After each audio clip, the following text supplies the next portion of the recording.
अस्सलाम वालेकुम, मैं सयाब महमूद। उम्मीद है कि आप खैरियत से होंगे। पाक इंडिया तनाज़ा पर बॉर्डर के दोनों जानिब कश्मीरी कश्मकश का शिकार हैं। अपनी ही रियासत में कश्मीरी सोचने पर मजबूर हैं कि हमारा मुस्तकबिल क्या होगा। जब भी पाक इंडिया का तनाज़ा हो, कश्मीरी आवाम को मुश्किलात का सामना करना पड़ता है। इंडिया के ज़ेर इंतज़ाम कश्मीर के इलाके पहलगाम में सियाहों पर हलाकत खेज हमले के बाद इंडिया और पाकिस्तान के माबैन कशीदगी अपने उरूज पर है। दोनों ममालिक के दरमियान जंग का ख़तरा रोज़ बरोज़ बढ़ता दिखाई दे रहा है। वज़ीर दिफ़ा और वज़ीर इत्तलात ये कह चुके हैं कि इंटेलिजेंस इत्तलात हैं कि इंडिया चंद दिन में पहलगाम के वाक़या को बुनियाद बनाकर पाकिस्तान के ख़िलाफ़ फ़ौजी कार्रवाई करने का इरादा रखता है। गुज़िश्ता 2 रातों से कश्मीर में शदीद फायरिंग के तबादला ने दोनों इतराफ़ के लोगों को रात भर जगाए रखा। लाइन ऑफ कंट्रोल पर फायरिंग का सिलसिला इंडिया के ज़ेर इंतज़ाम कश्मीर के ओडी सेक्टर के तूतमार गली पोस्ट के करीब, जबकि पाकिस्तान की तरफ लीपा सेक्टर में जारी रहा। ताहम इन झड़पों में कोई जानी नुकसान नहीं हुआ। दोनों फ़ौजों के दरमियान फायरिंग का आगाज़ 12:30 बजे शुरू हुआ और ये फायरिंग सुबह 5 बजे तक जारी रही। फिर अगली रात दोबारा फायरिंग शुरू हुई। ये फायरिंग रात 10 बजे शुरू हुई और सुबह 5 बजे तक जारी रही, लेकिन इस दौरान आबादी को निशाना नहीं बनाया गया। कपवाड़ा में अभी तक क्रॉस बॉर्डर फायरिंग का कोई वाक़या पेश नहीं आया, लेकिन LOC के निहायत करीब रहने वाले बाशिंदों में खौफ व हरास की लहर फैल गई है और कपवाड़ा के करना सेक्टर में लोगों ने ज़ाती लागत से ज़ेर ज़मीन बैंकर्स तामीर करना शुरू कर दिए हैं। कपवाड़ा के कई बाशिंदों ने बताया कि मामूल से हद दर्जा ज़्यादा फ़ौजी नकलो हरकत और रात के दौरान आसमान में जेट बम्बारों की गूंज से वो खौफजदा हैं।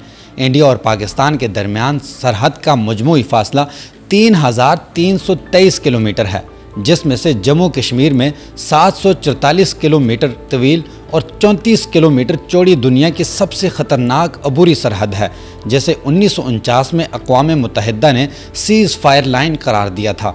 लेकिन दोनों मुल्क शिमला मुआहदे के तहत इसे अब लाइन ऑफ कंट्रोल या LOC कहते हैं। जम्मू के बाद सांबा, कठुआ और जम्मू इजला इसी लाइन को इंडिया इंटरनेशनल बॉर्डर कहता है, जबकि पाकिस्तान इसे वर्किंग बाउंड्री कहता है। जम्मू के सांबा, कठुआ, जम्मू, RS-पुरा, राजौरी और पूंछ में सीज़ फायर के ताज़ा मुआहदे से कबल इंडिया हुकूमत ने LOC के करीब रहने वाली बस्तियों में 19,000 से ज़्यादा पुख्ता ज़ेर ज़मीन बैंकर्स तामीर किए थे। आज़ाद कश्मीर बॉर्डर एरिया की भी यही सूरत हाल है। इस दफ़ा भारत की जानिब से मामूल से हटकर रद्द-ए-अमल सामने आ रहा है। इंडियन मीडिया की पूरी कोशिश है कि जंग छिड़ जाए। पाकिस्तानी सोशल मीडिया पर सारिफीन मीम से लुत्फ़ अंदोज़ हो रहे हैं, लेकिन दोनों जानिब के कश्मीरी बैंकर्स की सफाइयों में मसरूफ़ अमल हैं, क्योंकि हमेशा की तरह नुकसान कश्मीरियों का ही होना है। इसलिए कश्मीरियों ने इस तनाज़ा को इंतहाई सीरियस लिया हुआ है। इस तनाज़ा के बाद मकबूजा कश्मीर की सियाहत के साथ साथ आज़ाद कश्मीर के वादी नीलम, लीपा वैली, जहलम वैली और दीगर अजला की सियाहत को खासा नुकसान हुआ। इस वक्त इन अजला में मायूसी छाई हुई है।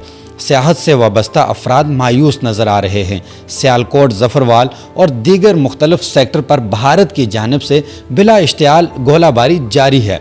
एक ही दिन में भिम्बर के इलाका, मनावर सेक्टर और सतवाल सेक्टर में भारत की जानिब से क्वाड कॉप्टर के ज़रिए जासूसी करने की कोशिश की जा रही थी, जिसे पाक फ़ौज के जवानों ने जासूसी की कोशिश को नाकाम बनाया।